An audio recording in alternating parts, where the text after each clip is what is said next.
समय के सर्वश्रेष्ठ उपयोग का दूसरा सिद्धांत आर्थिक लक्ष्य बनाएं।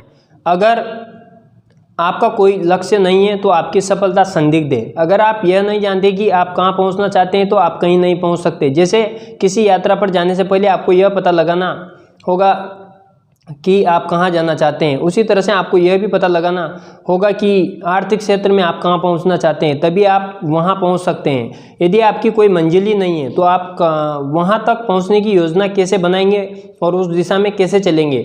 अगर आप जीवन में कुछ करना चाहते हैं तो यह जान लें कि लक्ष्य के बिना काम नहीं चलेगा।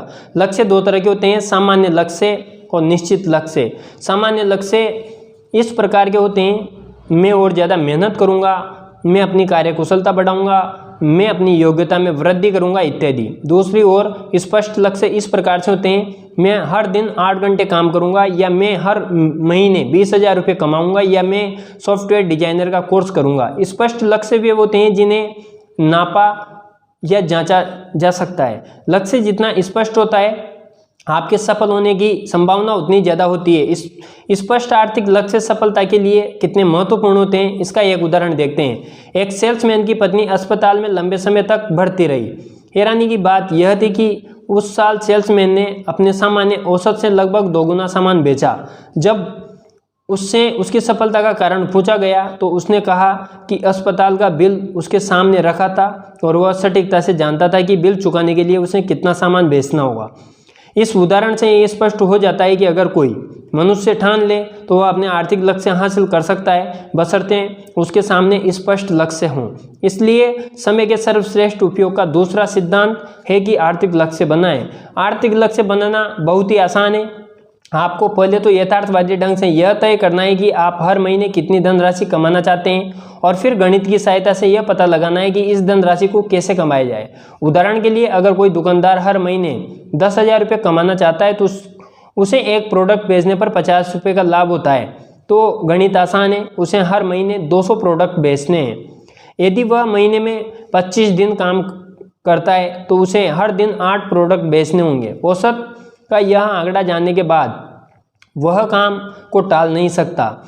अब वह मूड न होने या बोरियत होने का बहाना नहीं बना सकता, इसलिए क्योंकि कागज पर अंकों की गणित उसे बता रहा है कि अगर लक्ष्य प्राप्त करना है तो उसे हर दिन इतना काम करना ही पड़ेगा। स्पष्ट लक्ष्य होने पर आपको हर पल पता रहता है कि आपने कितनी प्रगति की है और यह संतोषजनक है या नहीं।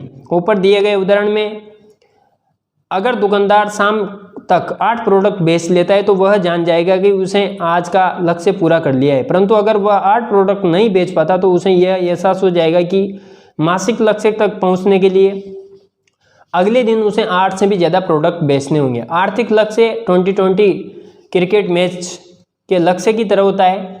बाद में खेलने वाली टीम जानती है कि उसका लक्ष्य क्या है और जीतने के लिए उसे हर ओवर में किस औसत से रन बनाने हैं। हर ओवर के बाद अपेक्षित औसत घटता बढ़ता रहता है, और यही मासिक या वार्षिक आर्थिक लक्ष्यों के बारे में भी सही है। आर्थिक लक्ष्य बनाना और उनके संदर्भ में अपनी प्रगति की जांच करते रहना बेहद जरूरी है, क्योंकि हम अक्सर इस बारे में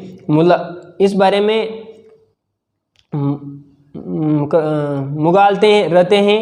हमें लगता है कि बहुत से मेहनत कर रहे हैं, हमें लगता है कि हम जितना कर रहे हैं उससे ज़्यादा नहीं कर सकते, लेकिन याद रखें, मेहनत का मतलब हमेशा सफलता नहीं होता। सफलता पाने के लिए यह जरूरी है कि मेहनत सही दिशा में की जाए। आर्थिक विश्लेषण हमें यह पता चल जाता है कि हम सही दिशा में मेहनत कर रहे हैं या नहीं। देखिए, महत्वपूर्ण बात यह नहीं है कि आपका इनपुट क्या है, महत्वपूर्ण बात यह है कि आपका आउटपुट क्या है। यानी महत्वपूर्ण बात यह नहीं है कि आप कितनी मेहनत कर रहे हैं, बल्कि महत्वपूर्ण यह है कि आप कितने सफल हो रहे हैं। तो समय का ये सर्वश्रेष्ठ सिद्धांत है, इसका ध्यान रखें और इसका पालन करें। आपको यह ऑडियो सीरीज कैसे लगी हमें ज़रूर बताएं, और अगले ऑडियो में हम सुनने वाले हैं समय के सर्वश्रेष्ठ उपयोग का तीसरा सिद्धांत, जिसमें हम जानेंगे समय के सबसे महत्वपूर्ण काम सबसे पहले करें। तो इस चैनल को लाइक कीजिए और सब्सक्राइब कीजिए। आपको यह ऑडियो कैसी लगी यह हमें कमेंट करके ज़रूर